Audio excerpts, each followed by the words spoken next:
मैं इतनी बीमार हो गई थी कि मुझे स्टीरॉइड्स लेने पड़े थे। एक टेस्ट होता है, शायद कभी ना कभी आपने भी इस टेस्ट को देखा होगा, IgE। सो जिसका जो लेवल है बेसिकली 350 तक होना चाहिए, लेकिन मेरा 3500 था।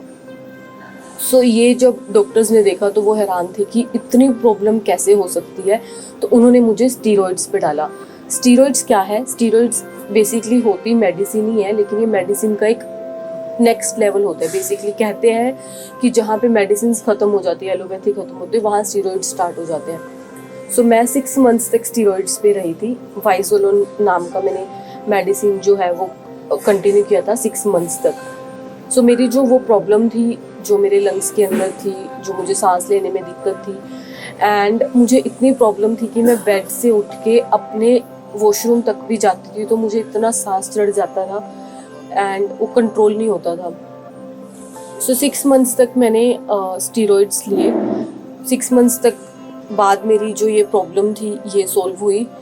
सांस लेने में मुझे जो तकलीफ़ थी वो ठीक हो गई, लेकिन उसके साथ मेरी बॉडी पे इतने साइड इफ़ेक्ट्स हो गए कि वो अभी लाइक 3-4 साल के बाद भी मुझे इफ़ेक्ट करते हैं। सो मेरा वीडियो बनाने का एक रीज़न ये भी था कि एटलीस्ट जो गलतियाँ मैंने की हैं वो मैं आपको बताऊं।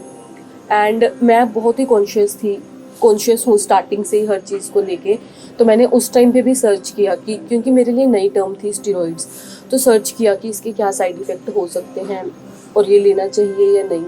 लेकिन उस टाइम पे यूट्यूब पे भी कोई भी वीडियो अवेलेबल नहीं थी, ना इस टॉपिक के ऊपर, ना इसको कि इसके साइड इफ़ेक्ट्स क्या होते हैं और इसको कैसे कम कर सकते हैं। सो अगर आप फर्स्ट थिंग, अगर आप इस लेवल पे हैं कि आपको डॉक्टर ने बोला कि आप स्टीरॉइड्स लें, तो फर्स्ट मेरी रिकमेंडेशन हमेशा सबको ये होगी कि प्लीज़ मत लो। स्टीरॉइड्स लेने से आपके लंग्स एक बार के लिए ठीक हो जाएंगे, लेकिन आपकी बॉडी पे जो इफ़ेक्ट होगा, आपकी बोन्स पे जो इफ़ेक्ट होगा वो बहुत ज़्यादा होगा। तो मेरे साथ क्या हुआ था कि जब मैंने स्टीरॉइड्स लिए तो मेरे यहाँ पे एक इतना बड़ा हम्प बन गया था, जिसको बुफेलो हम्प भी कहते हैं। सो ये पार्ट में जो नेक के पीछे का पार्ट है इतना मोटा, वो अभी भी हल्का हल्का है। तो बहुत पेन रहता था एंड मेरा वेट इतना बढ़ गया था, लाइक डबल हो गया था ऑलमोस्ट स्टीरॉइड्स खाने से।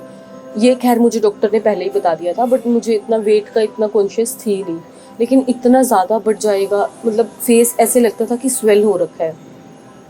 सो वेट बढ़ गया। उसके बाद वेट बढ़ने की वजह से मेरे घुटनों में प्रॉब्लम होने लगी, अभी भी हल्की प्रॉब्लम रहती है। एंड अभी लेटेस्ट ही मेरे साथ ऐसा हुआ कि मुझे बॉडी में प्रॉब्लम थी, तो मैंने डॉक्टर को चेकअप करवाया। तो उनको मैंने बताया कि इस तरीके से मैंने 4-5 साल पहले स्टीरॉइड्स भी लिए थे। तो उन्होंने बताया कि बेटा स्टीरॉइड्स तो मतलब बहुत ही ज़्यादा एंड केस हो जाए तब लेने चाहिए। स्टीरॉइड्स लेने से हमारी बोन्स, उन्होंने बताया, इतनी वीक हो जाती हैं कि इन केस स्टीरॉइड्स लेते हुए आपको मलेरिया या कोई तेज़ बुखार हो जाए और आप कांपते हो, तो वो इतना बोन्स को वीक करता है कि सिर्फ कांपने से भी आपकी अंदर की हड्डियाँ टूट सकती हैं। यू सी कि स्टीरॉइड्स के कितने ज़्यादा साइड इफ़ेक्ट्स हैं। तो प्लीज़, अगर बहुत ही ज़्यादा एंड केस नहीं हो जाता तो स्टीरॉइड्स ना लें। अगर आपको किसी डॉक्टर ने स्टीरॉइड्स रिकमेंड कर दिए हैं तो आप, आई सिंसियरली रिक्वेस्ट कि किसी और डॉक्टर की भी राय लें, क्योंकि ये एकमात्र सोल्यूशन नहीं है।